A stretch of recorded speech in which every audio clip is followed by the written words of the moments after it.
kita ketemu lagi di Talk is Fun, tentunya masih bersama saya Tiffany Raitama. Nah, kalau kita berbicara mengenai dunia hiburan Indonesia ya, banyak diisi perjalanan industri hiburan ini dengan nama-nama yang mungkin dari zaman lawas, tapi karir dan juga sosoknya ini masih membekas sampai dengan hari ini ya, melalui karya-karyanya. Salah satunya adalah tamu saya yang akan hadir dari era 80-an, 90-an ya.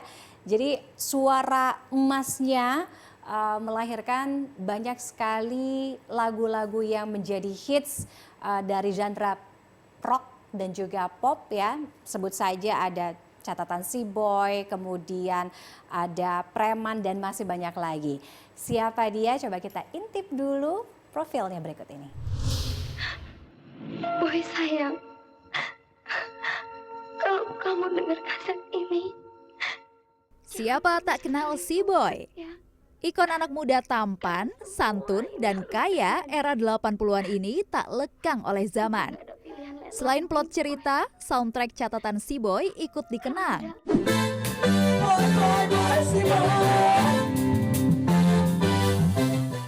Salah satunya dinyanyikan oleh musisi rock Ikang Fauzi. Catatan Si Boy melambungkan nama Ahmad Zulfikar Fauzi alias Ikang Fauzi di pertengahan 1980.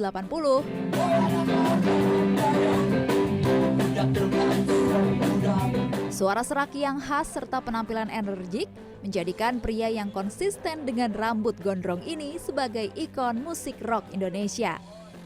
Dalam perjalanan bermusiknya, Ikang juga sukses mencetak berbagai hits seperti Preman, Salam Terakhir, Permata Hitam, dan banyak lainnya.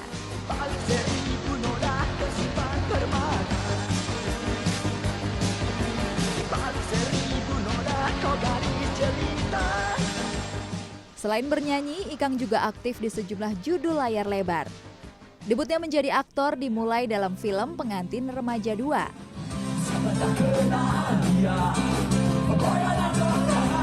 Selang beberapa dekade, kini di usia kepala 6, Ikang Fauzi pun masih eksis, tampil energik di atas panggung loh.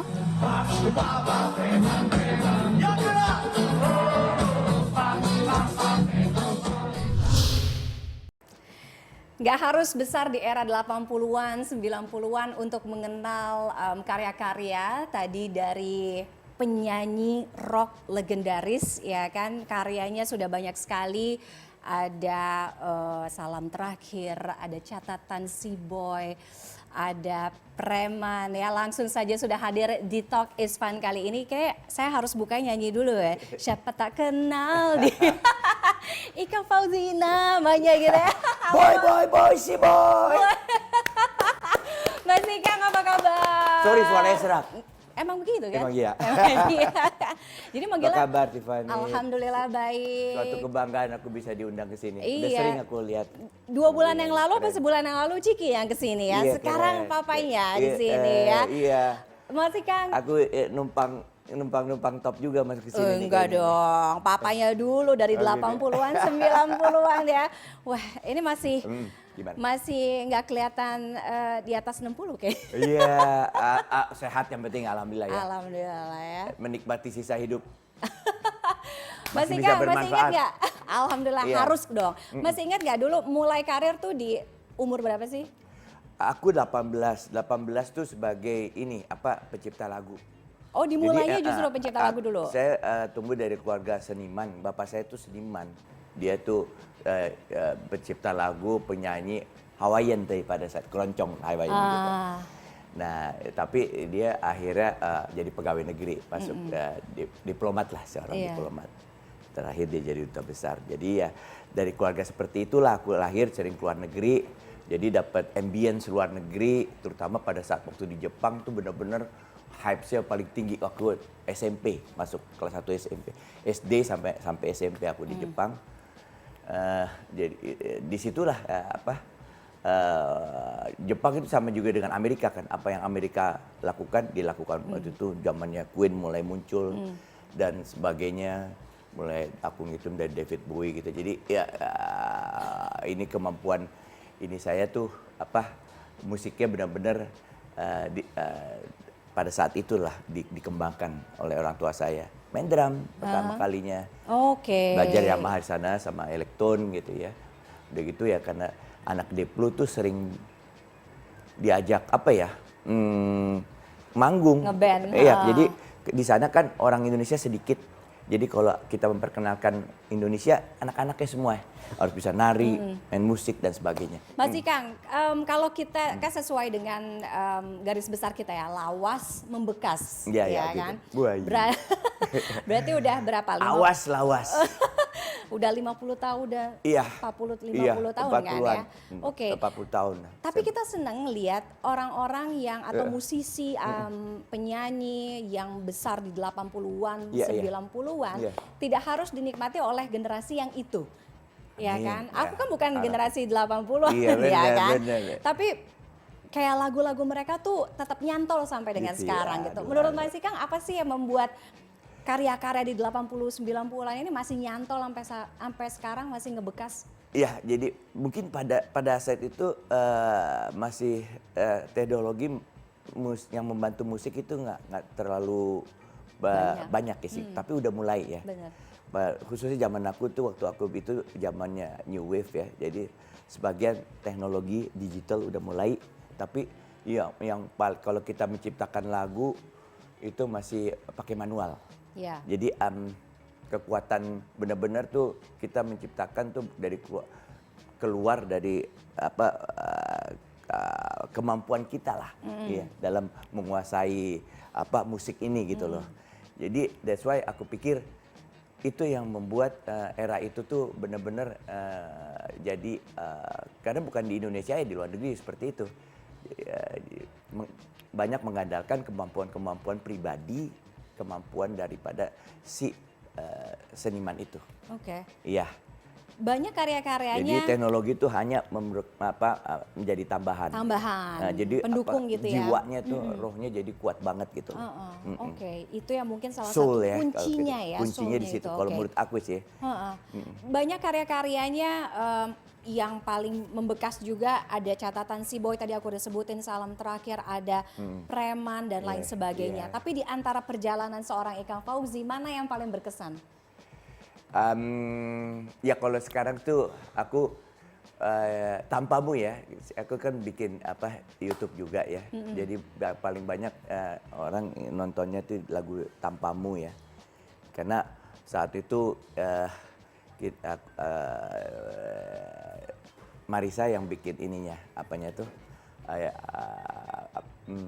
videonya. Video klip. Klipnya, dia bikin. Jadi kita kerjanya tuh benar-benar enak gitu loh, judulnya Tanpamu. Dan itu sekarang yang paling di YouTube saya yang paling banyak orang denger ya.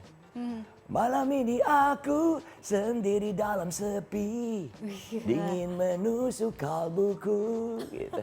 Itu juga cinlok pertama. Iya, dia nggak nyangka sekarang itu jadi beda gitu ya.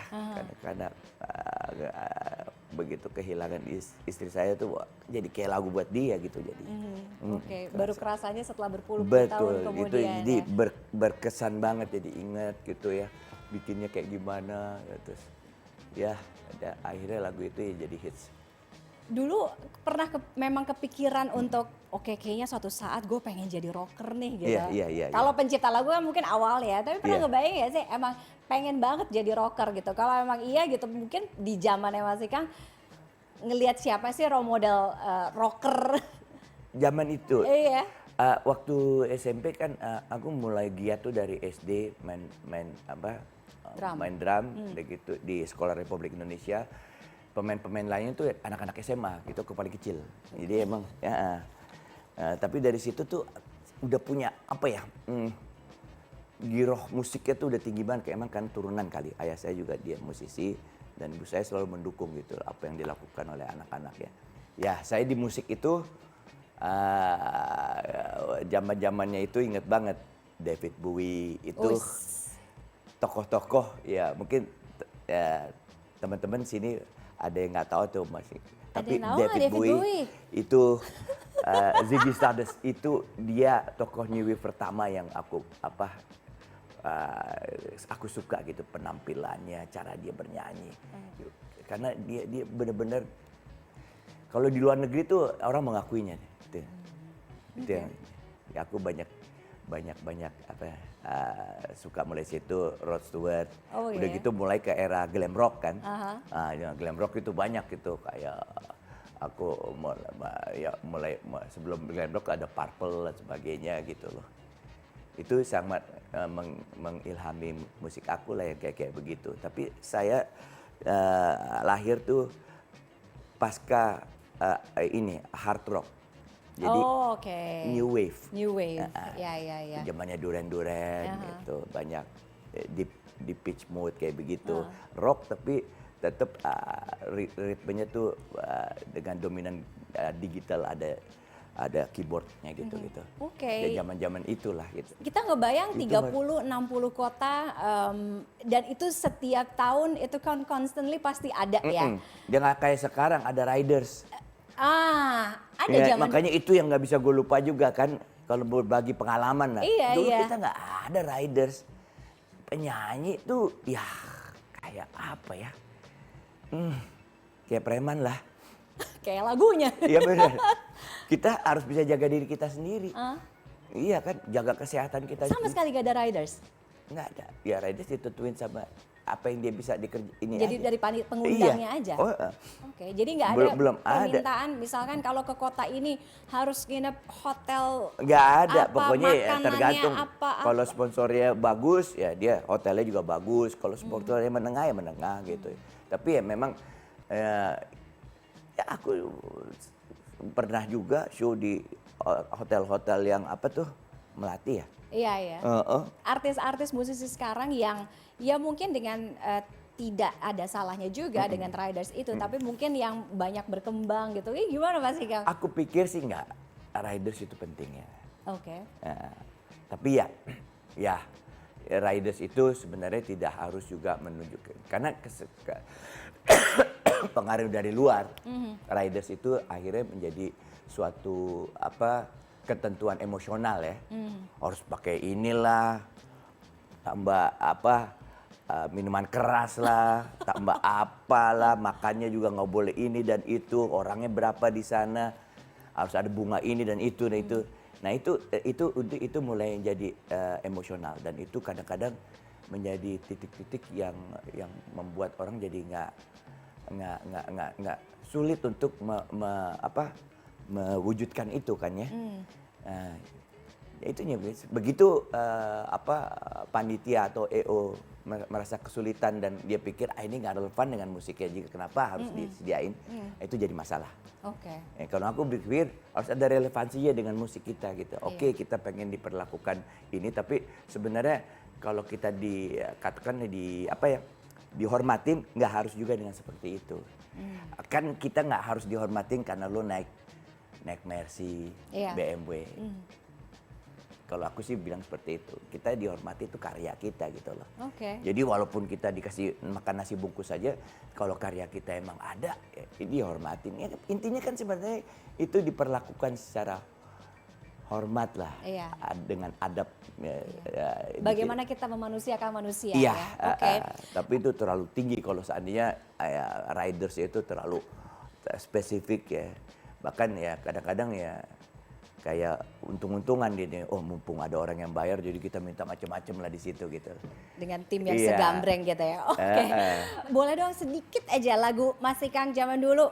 Boleh, mau preman mau siapa? Dulu ya mungkin ini ada zamannya sebelum 98 apa tuh terjadi reformasi. Aku bikin lagu banyak orang tahu, tapi ini lagu yang buat aku waktu itu aku di UI kan. Benar-benar keinginan kita sebagai musisi dan sebagai masyarakat tuh punya kebebasan di dalam berbicara dan sebagainya. Waktu itu kan belum, sekarang sih udah. Lagunya Kita Bebas ini. Kita bebas berkata, kita bebas berkarya, acungkan tangan tanda setuju. Kita bebas bernyanyi, kita bebas ekspresi, suka-suka kalian.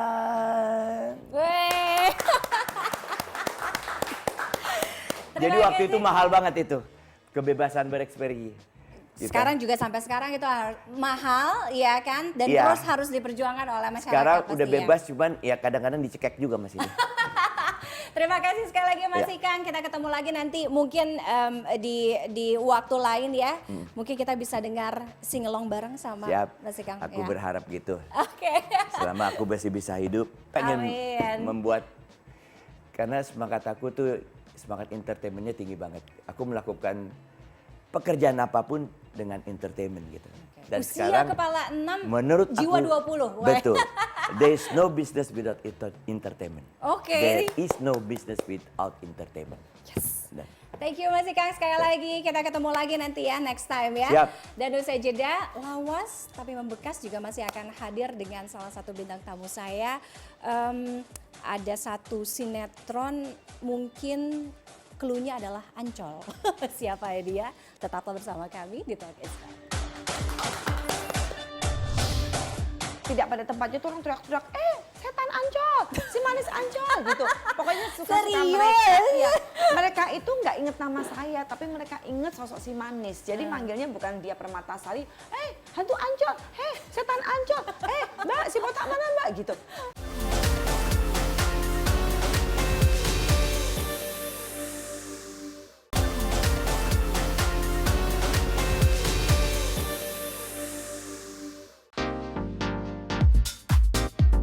Sosok Mariam si manis jembatan Ancol memang tak asing menghiasi layar kaca di era 90-an. Diperankan secara apik oleh Diah Permatasari, sosok Mariam dan legenda si manis jembatan Ancol melekat di hati masyarakat hingga kini. Film dan serial Si Manis Jembatan Ancol sendiri merupakan salah satu tayangan horor populer pada masanya. Menggabungkan unsur legenda lokal, drama, dan sentuhan spiritual, menghadirkan cerita yang memikat sekaligus menegangkan. Dalam setiap penampilannya sebagai Mariam, Diah Permatasari mampu menampilkan aura misterius, namun tetap memancarkan sisi lembut seorang perempuan yang memiliki latar tragis. Aktingnya yang kuat dan ekspresi khasnya menjadikan karakter ini begitu memorable sebagai karakter hantu cantik dalam dunia hiburan Indonesia hingga beberapa dekade setelahnya. Kamu tahu nggak di mana dia semalam? Di mana? Di stasiun kereta api. Ngapain? Katanya nunggu pangerannya datang.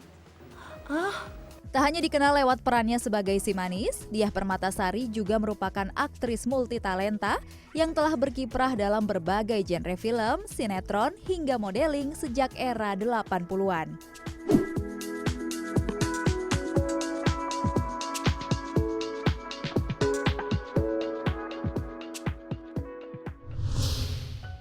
Oke, sosok hantu cantik, misterius namun penuh dendam yang kerap bergentayangan di kawasan Jembatan Ancol memang menjadi cerita ikonisnya dari tahun 90-an. Nah, bagaimana kemudian perjalanannya dan eksistensi seorang si manis Mariam Diah Permatasari sampai dengan sekarang sudah hadir di Talk Is Fun. Kali ini ada Mbak Diah, apa kabar? Diah Permatasari.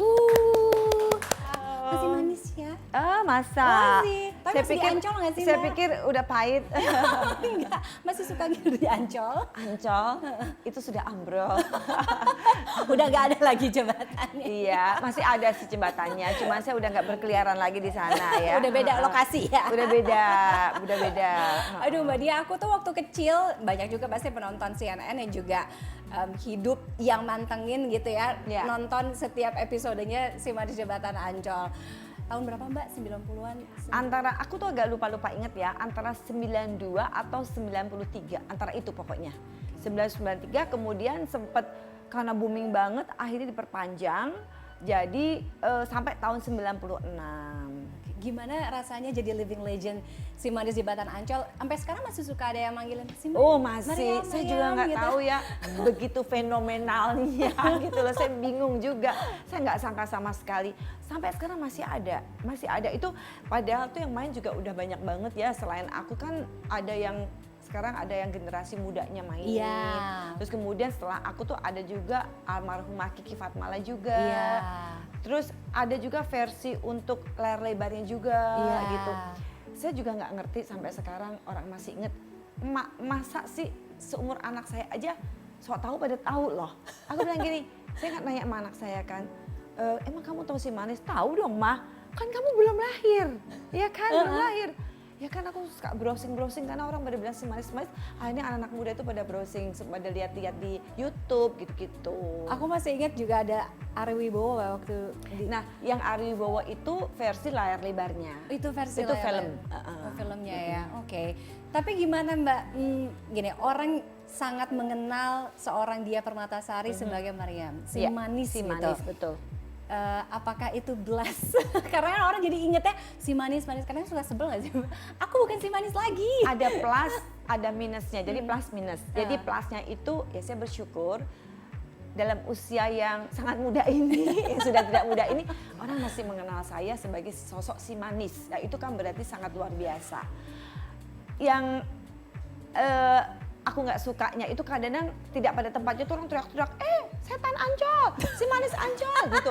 Pokoknya suka-suka mereka. Ya, mereka itu nggak inget nama saya, tapi mereka inget sosok si manis. Jadi manggilnya bukan Diah Permatasari, hantu Ancol, setan Ancol, Mbak si botak mana Mbak gitu. Jadi kadang-kadang kalau pas lagi nggak mood juga, sebel banget nih orang sih nggak sopan banget. Tapi kadang-kadang aku mikir pas kalau lagi moodnya lagi bagus ya nggak apa-apa gitu kan. Ya karena kan ada gitu-gitunya ya, tapi ya it's okay. Ingat gak sih Mbak berapa episode? Udah ratusan. Ratusan. Zaman dulu padahal weekly, bukan stripping. Iya benar-benar. Itu udah ratusan. Karena kan kalau aku hitung-hitung kan itu dari tahun 92, 93. Kemudian sampai 96. Ya itu berarti kan lama 3-4 banget tahun gitu. ya. Iya. Itu kalau saya nggak nikah itu nggak berhenti. Saya menikah aja itu masih disuruh main. Saya sampai gini, sorry bukan 96, sampai 97 berakhirnya. Atau kalau enggak malah 98. Saya ingat sekali waktu saya hamil 3 bulan, saya masih disuruh main si manis. Itu belum kelar juga. Oh iya. Betul. Dengan set dress putih Dengan merkecet set itu. putih itu, akhirnya saya bilang, Pak udah nggak bisa lagi, Pak udah nggak lucu lagi si manisnya bunting. Saya bilang gitu. Kok bisa tuh setan bunting ya? Iya, tetap aja produser saya bilang, aduh dia, ayolah dia nggak bisa Pak, saya udah nggak kuat, suruh syuting gitu kan, syutingnya soalnya malam hari kan. Oh iya, benar. Kita tuh jadi kalau siang hari itu saya ngaso, bener-bener kayak hantu, berkeliarannya malam hari. Siang tidur ya? Iya, siangan itu kebalik kita, jadi kita mulai syuting tuh habis maghrib gitu. Oke. Karena memang itu kan outdoor gitu Iya. kan. Oke. Kita kalau dulu kan di tahun 90-an gitu ya, zaman keemasannya sinetron, ya kan booming sekali. Betul. Karena memang mungkin medianya tidak sebanyak sekarang, Betul. nggak ada streaming, nggak ada online gitu. Jadi memang kita pun juga terbatas gitu. Tapi memang pemain film, pemain sinetron di era-era zaman itu kita bisa bilang mereka cukup membekas sampai dengan sekarang gitu. Tapi mungkin transisinya, Mbak Diah juga masih aktif di dunia hiburan ya. Iya, sampai sekarang. Gimana masih. melihat transisi itu sampai dengan sekarang, perubahan-perubahan yang ada gitu? Memang kalau saya lihat ada sih perbedaan-perbedaannya. Saya juga merasa apa ya, amazing banget bahwa sinetron-sinetron zaman dulu itu masih dikenang juga di hati masyarakat gitu ya. Kalau perbedaannya tuh dulu itu memang mungkin secara teknologi aja.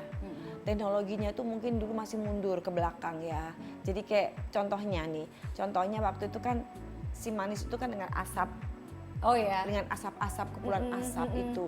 Sekarang kan sudah ada alat asap yang tinggal dipencet langsung gitu terus baunya wangi. Zaman dulu boro-boro.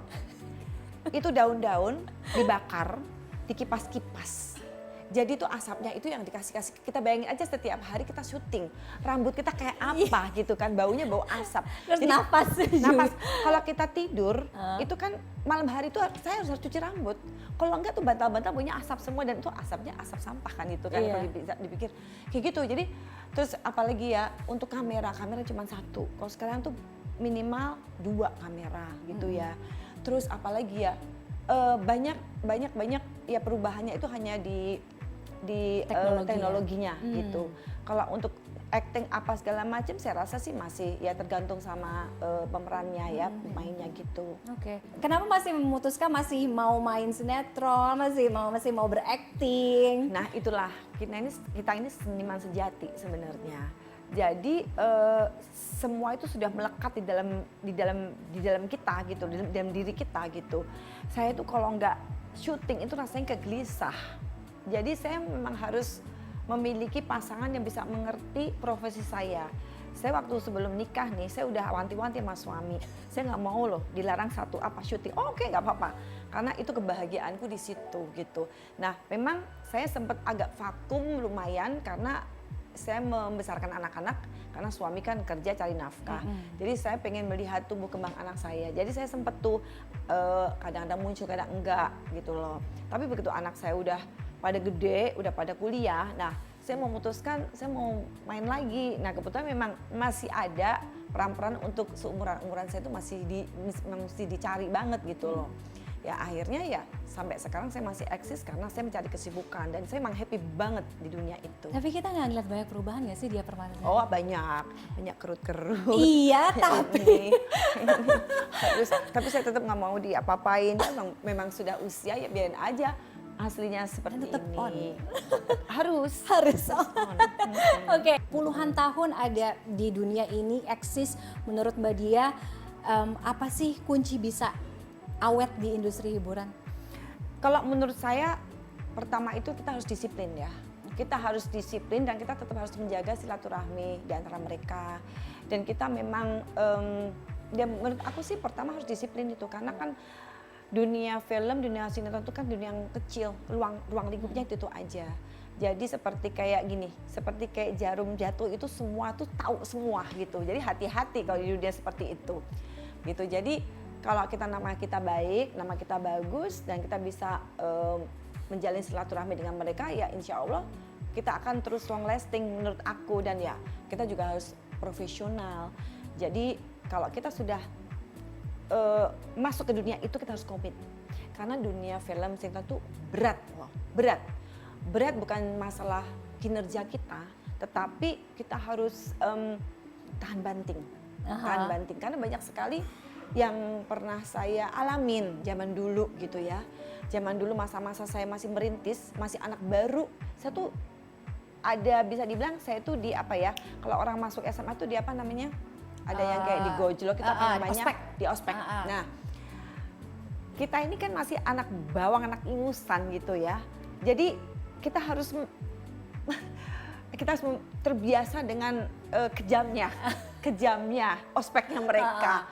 Tapi itu membuat kita jadi tegar. Itu mentalnya kuat. Kalau kita udah masuk ke dunia itu kita tidak kuat mental, mendingan keluar aja. Karena pertama kita ini kan kerja as a team ya. Kita tuh satu sama lain tuh kita saling bersangkutan gitu. Jadi kita juga di zaman dulu tuh, kalau zaman dulu nggak seperti sekarang bisa minta. Saya minta di calling jam 6 aja ya, karena dia lihat scene-nya saya tuh diambilnya misalkan dia lihat randonya. Oh bisa milih. Bisa. Dulu nggak. Lu mau syutingnya pagi malam lu harus standby jam 7. Gitu, jam 7 pagi. Nggak boleh komplain. Jadi waktu pertama kan dulu saya pernah komplain waktu masih SMP. Saya bilang sama saudara saya, bukan capek, saya mau sekolah gitu. Saya kan ada ujian, mereka nggak mau tahu. Kamu kan udah di industri ini tidak ada seperti itu, ini semua kerja semua. Kalau kamu, saya pernah nangis-nangis, saya minta jam 12 siang gitu. Sementara kan saya tuh sangkut pautnya banyak banget gitu. Kalau saya nggak datang pada jam 7 pagi, mereka nggak syuting nungguin saya. Itu waktu terbuang tuh terjam itu mereka bisa seperti argo kan. Aku nggak ngerti waktu zaman dulu. Sutradara langsung ngomong gini, ya udah kamu keluar, jangan main lagi di sini. Saya mau cariin pemain lain. Ya benar, itu sebenarnya tuh benar. Karena kan saya jadi mengganggu kan. Terus saya nangis, saya bingung kenapa saya dimarahin gitu. Oke, masih ingat nggak Mbak satu mungkin gesture atau apa ya tatap? Oh iya, si manis itu tatapannya kan jadi kayak kosong, ya matanya tuh kosong, karena kan dia udah meninggal ya. Menerawang gitu loh, menerawang karena kan dia, tapi dia ada dendam, ada rasa dendam. Jadi kayak gini, matanya tuh kayak gini, gitu loh. Sebenarnya nggak serem, tapi karena dia dendamnya itu jadi kayak matanya menusuk gitu. Dan si manis itu kan sebenarnya tidak jahat. Si manis itu muncul di saat orang-orang itu mendapatkan perilaku yang tidak baik. Dia membantu orang-orang yang orang yang diperlakukan tidak baik lah gitu. Tapi ada rasa dendam sama cowok, sama laki-laki tuh nggak percaya gitu, karena kan diperkosa gitu, mau diperkosa gitu. Jadi awalnya setelah bisa membalas, akhirnya kan itu kan dibalas semua, mati semua kan. Nah terus kesananya itu sebagai hero sebenarnya, superhero tapi perempuan gitu loh. Oke, jadi melampiaskan dendamnya itu ya, dendam ke Sumate itu ya. Oke, mudah-mudahan si Manis sekarang udah nggak ada dendamnya ya. Oh, si Manis tetap manis. Tetap manis. Ya. Thank you so much Mbak Dia Terima sudah kasih datang. banyak. Ya. Mudah-mudahan terus eksis, Amin. terus punya banyak karya-karya di industri hiburan tanah air ya. Tetap manis, tetap awet muda pokoknya ya. Terima Amin. kasih sudah datang di Talkies Fan kali ini. Dan tentu saja kita masih akan kembali dengan tamu lainnya yang juga kalau ini mungkin dari zaman saya kecil ya, ada satu dulu kakak kemudian bawa boneka. Udah pasti ketebak siapa, tetap bersama kami di Talkies Fan, jangan kemana-mana.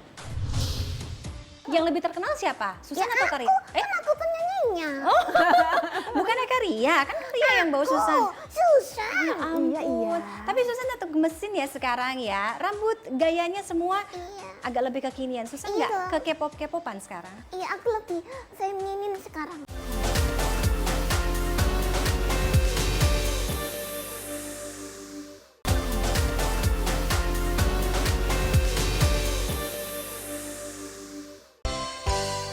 Susan, Susan, Susan, you're so good, mau jadi apa? Siapa yang masih ingat dengan lagu ini? Terutama generasi 90-an pasti sangat familiar ya, baik dengan lagu ini maupun penyanyinya. Siapa lagi kalau bukan Kak Ria Enes dan Susan? Rakotok, rakotok, rakotok di pinggir kali. Rakotok, rakotok. Selain lagu Susan Punya Cita-Cita, beberapa lagu populer lainnya adalah Susan Masuk Sekolah dan Si Kodok. Kodok dan semut, sahabat lama. Kodok bilang, mut semut oek oek. Oke, oke, memiang-miang, ayam dan kucing, minta ditolong. Ria Enes sendiri adalah seorang ventriloquist, penyiar sekaligus kreator karakter Susan. Ia mulai dikenal luas ketika tampil di televisi lewat acara anak yang menonjolkan interaksi unik antara dirinya dan boneka Susan yang ia ciptakan sebagai karakter anak kecil yang lucu, ceria, dan kadang usil. Interaksi Kak Ria dan Susan menjadikan keduanya sebagai duo legendaris pada era 90-an. Di sini senang, di sana senang, di mana-mana hatiku senang. Nama mereka bukan hanya menghibur di layar kaca, tapi juga menjadi bagian dari masa kecil yang penuh warna dan tawa, lagu-lagu ceria, dan pesan-pesan sederhana yang hangat. Sudah siap bernostalgia bareng Kak Ria Enes dan Susan? Aku juga senang sama Karia kok. Iya, di mana-mana jadi senang kalau ramah anak. Ini generasi saya ya, generasi 90-an pasti lekat dengan Susan, Susan, Susan, kalau gede mau jadi apa? Sudah hadir bersama saya tentunya ada Susan dan juga Karia Enes. Halo. Ketika Karia bertambah tua, Susan tidak pernah tambah tua. Aku pun juga. Kita udah makin Kita ya? menolak tua. Kita menolak tua ya, karena harus ada Susan selalu ya. Apa kabar Maria? Alhamdulillah baik. Ini Kak zaman Tiffany. aku banget loh. Iya kan? Tahun 90-an ya. Tahun 90-an aku TK, SD gitu ya dengan Masa keemasan hiburan anak-anak itu. benar. Itu juga yang ketika pertama kali dulu akhirnya Karia akhirnya bisa membawa Susan atau menghadirkan Susan itu memang berangkatnya juga dari situ. Iya, Demi tahun 92. anak-anak. Iya. Tahun 91. Ya saya sih berawal dari radio ya. Awalnya kan nggak menyadari bahwa ini adalah dunia anak gitu. Iya. Terus kenapa waktu itu mungkin dengan adanya Susan, harus ada Susan gitu melalui boneka gitu mungkin? Ya karena konsep dari awal ketika ditawari untuk nyanyi Iya. itu memang lagu anak-anak gitu. Sebetulnya saya agak lagu anak-anak gitu. Karya gitu. Iya kan waktu itu kan Karya nggak ngerti gitu kok ternyata yang ditawarin nyanyi itu Susan gitu. Terus Karya ngapain? Yang gendong aku lah. Iya nggak? Yang lebih terkenal siapa? Susan atau Karya? Kan aku penyanyinya. Bukannya Karya, kan Karya yang bawa Susan. Oh, Susan. Ya ampun. Iya. Tapi Susan tetap gemesin ya sekarang ya. Rambut gayanya semua Iya. agak lebih kekinian. Susan Iya. nggak ke K-pop-K-popan sekarang? Iya, aku lagi feminin sekarang. Oh, lagi feminim sekarang ya. Kalau dulu kan tomboy banget ya. Iya, benar. Topinya miring gitu. Aku bosen aku. Bosen. OOTD-nya sekarang gini. Susan tahu OTD ya? Dong. Oke, yang juga kita tuh selalu, kalau dulu mungkin karena aku masih kecil ya, itu sebenarnya suara siapa sih? Iya kan kita kok bisa suaranya itu kok Karya kok niruin Susan Itu gitu. suara aku. Itu oke, iya itu suara Susan. Pengen tahu sebenarnya tapi olah vokalnya Karya tuh kayak gimana? Oh gitu. Mm-mm. Ayo Karya jelasin. Waduh. Kok jadi Kok nyuruh-nyuruh sih? Yaitu expertnya Karya. Oh, expert. Mm-mm. Ya itu namanya ventriloquist. Jadi memang ada seni, kalau orang bilang sih gampangnya seni suara perut gitu ya. Karena memang itu sebetulnya ilusi suara. Ilusi suara. Jadi nggak mesti dari perut ya. Kadang-kadang kan orang menciptakannya itu suara hidung atau suara dada, tenggorokan gitu. Tergantung tipikalnya gitu loh.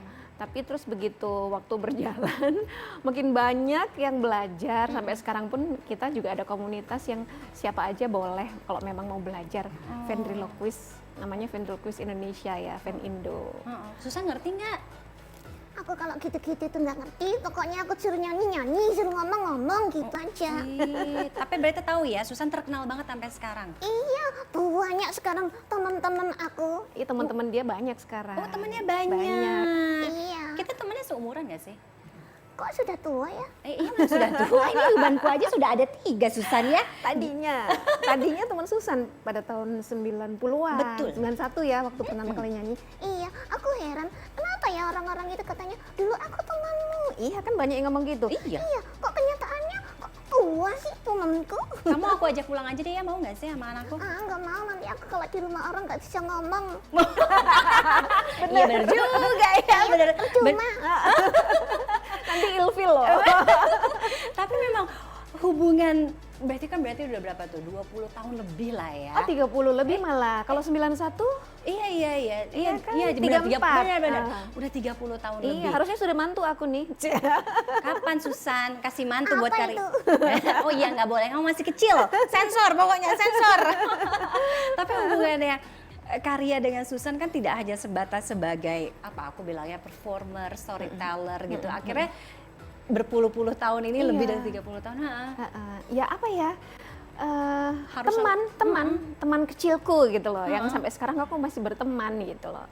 Oke. Ya walaupun dulu aku kenal dia yang secara fisik ini juga bukan masa anak-anak, udah kerja, udah siaran, udah lulus SMA. Dapetnya Susan tuh dari mana sih?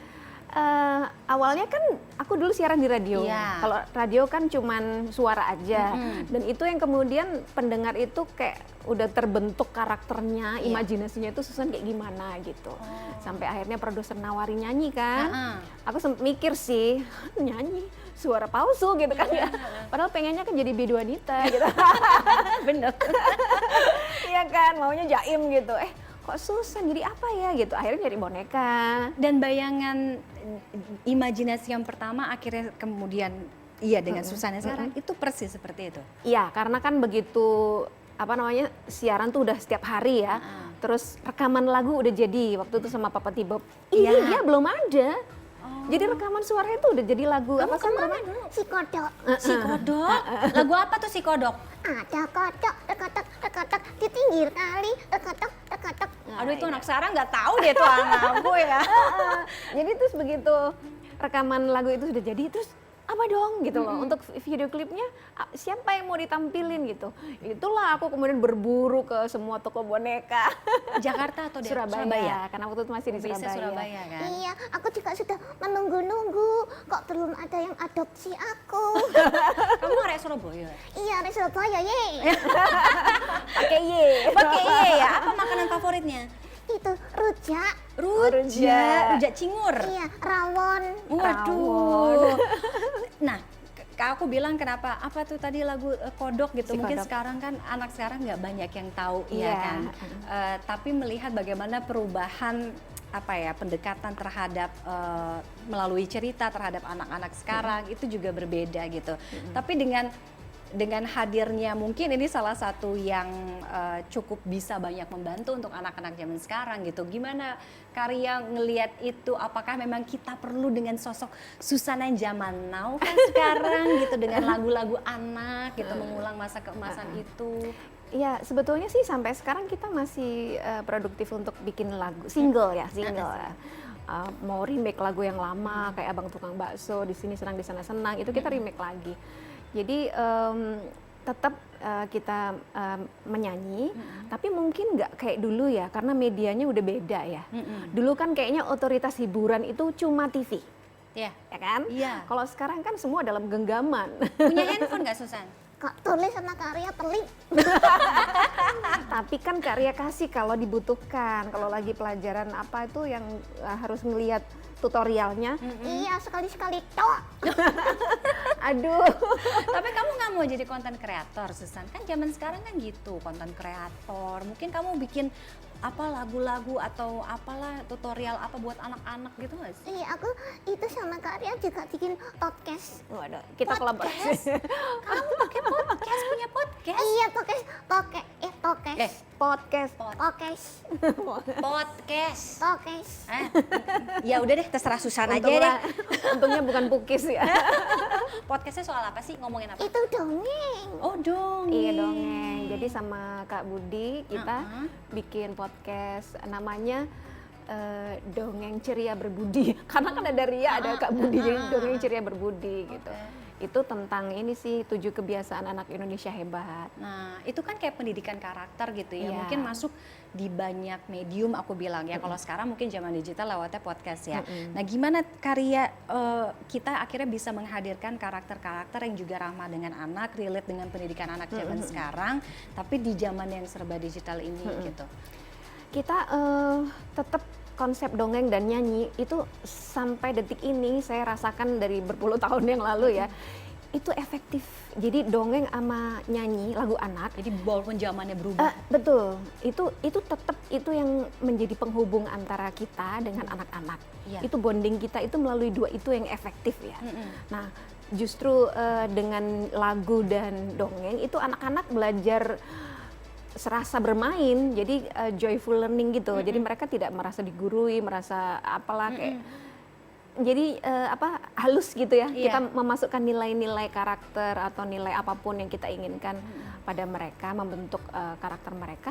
Itu mereka tidak terasa digurui. Jadi justru itu yang sampai sekarang nyambung, dan itu dua sarana yang efektif untuk pendidikan anak usia dini terutama. Iya. Mungkin juga dengan hadirnya mungkin Susan dalam bentuk animasi gitu ada nggak? Mungkin kepikiran gitu nggak sih Arya? Di klip saya beberapa itu sudah ada, tapi nggak full ya, Oke. nggak full. Terus juga bersama dengan Save Lagu Anak itu pernah juga dibikin klip yang inilah kombinasi gitu ya. Oke, Susan, kalau dulu aku ingetnya ya, Susan kalau udah gede mau jadi apa? Jadi apa dulu coba? Inget nggak? Jadi itu insinyur, Insinyur. Terus yang itu justru dokter, terus jadi apa? presiden. Presiden. Mau jadi presiden sekarang? Enggak jadi Kenapa tuh? enggak kawani aku. Oh, nggak wani, nggak berani. Nggak berani. Kenapa? Ya Soalnya kan gini, kalau gede mau jadi apa? aku enggak gede-gede.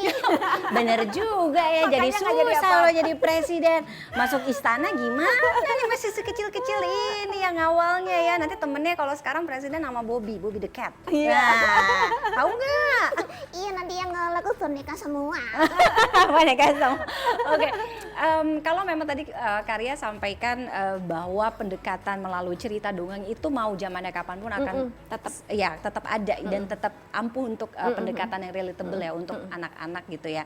Termasuk mungkin juga dengan ventriloquist. Ventriloquist, ya. Ventriloquist. Mungkin apa banyak yang juga ingin seperti karya melalui pendekatan itu dengan cara ventriloquist ini gitu. Ada pesan nggak sih, message apa buat teman-teman mungkin? Buat teman-teman ventriloquist, ya makin banyak memang teman-teman yang belajar ventriloquist.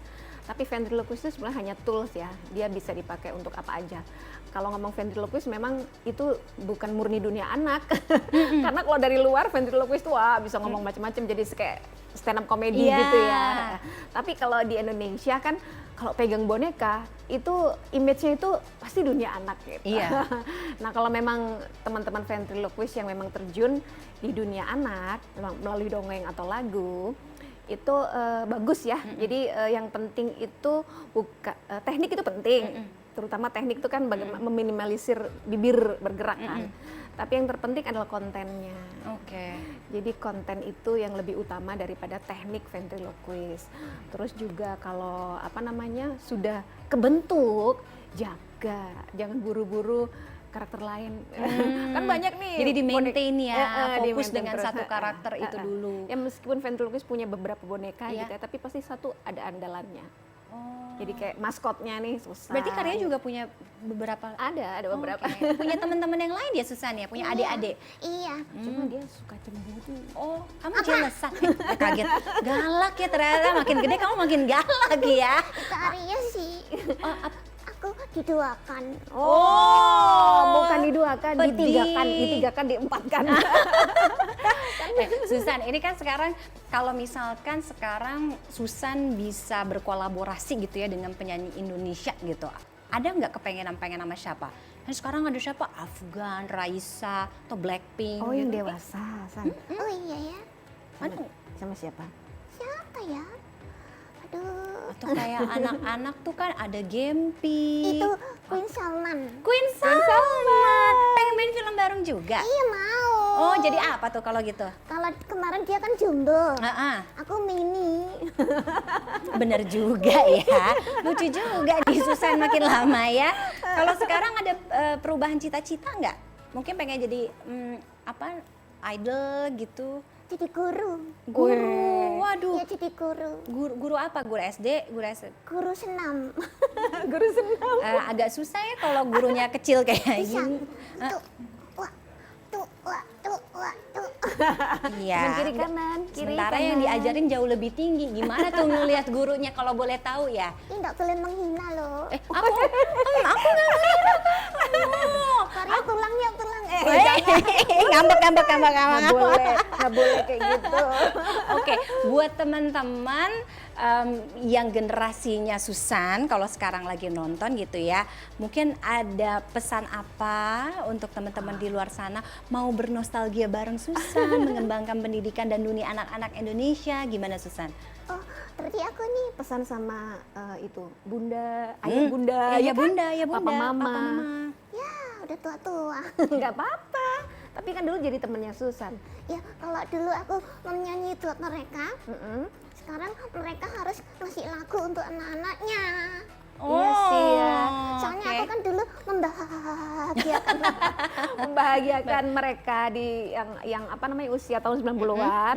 Berarti sekarang harus dibayar kebahagiaan itu pada anak-anaknya, pada yang nggak mesti anak kandung ya. Iya. Misalnya anak tetangga, ponakan, Iya. anak Indonesia Anak-anak lah Indonesia pokoknya ya. Harus dibayar ya. Oke, terima kasih Susan sudah main ke Talk is Fun kali ini. Nanti kapan? Sudah selesai. Udah. Maya mau berapa lama lagi? Kok wes? Nggak wes. Kamu nggak apa-apa kok tinggal di sini. Nanti Oh iya, boleh temenin main. di sini. Jadi Boleh co-host. main-main di sini. Oh iya ya. Tapi kamu kan katanya pemalu. Nanti kalau ada orang banyak kamu nggak bisa ngomong. Kalau karyanya pulang gimana? Selama ada Kak Ria, aku itu ekstrovert. Oh, mantap Kalau ya. selama ada. Oke, kita kasih tepuk tangan. Terima kasih Kak Ria.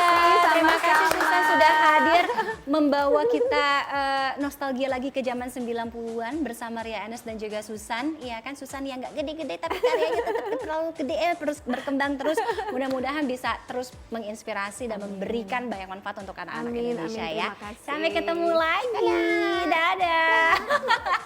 Dan saya Jira Tagis masih akan kembali bersama kami. Jangan kemana-mana. Salim dulu, salim. Yeah. Salim. Aduh. Gemes cubit.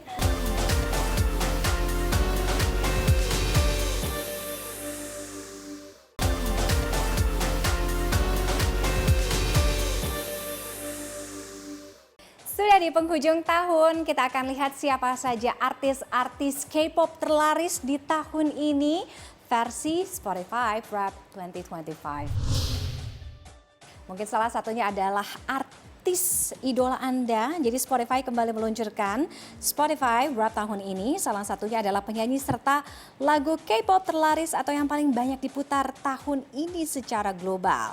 Jadi secara keseluruhan ada BTS yang menjadi grup atau penyanyi K-pop paling banyak diputar sepanjang 2025.